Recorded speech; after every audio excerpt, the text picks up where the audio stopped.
Big boss ನಿರೂಪಣೆಗೆ Kichcha Sudeep ವಿದಾಯ ಘೋಷಿಸಿದ ಬೆನ್ನಲ್ಲೇ ಅಭಿಮಾನಿಗಳು ಬೇಸರವನ್ನ ಹೊರಹಾಕಿದ್ರು. ಈಗಲೂ ಸಹ ಬೇಸರ ವ್ಯಕ್ತಪಡಿಸುತ್ತಿದ್ದಾರೆ.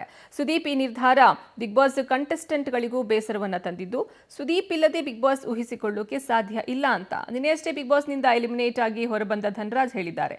ಈ ಸೀಸನ್ನಲ್ಲೇ ಇಲ್ಲ ಅಂತ ಹೇಳಲಾಗಿತ್ತು.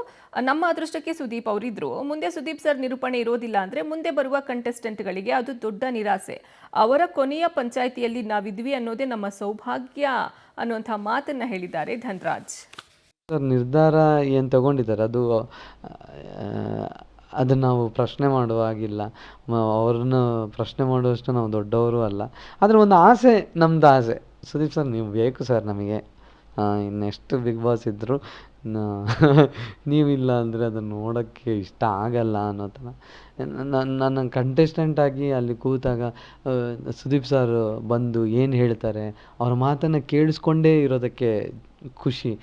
ಅದು ಇನ್ನೊಬ್ಬರು ಮಾಡಿರೋ ತಪ್ಪನ್ನು ಅವರು ಅದಕ್ಕೆ ಈ ರೀತಿ ಮಾಡಬಾರ್ದು, ಈ ರೀತಿ ಮಾಡಬೇಕು ಅನ್ನೋ ಒಂದು ಸಲಹೆ ಕೊಟ್ಟಾಗ ಅದು ಅವರಿಗೆ ಮಾತ್ರ ಅಲ್ಲ, ಎಲ್ರಿಗೂ ಅದು ಪಾಠ.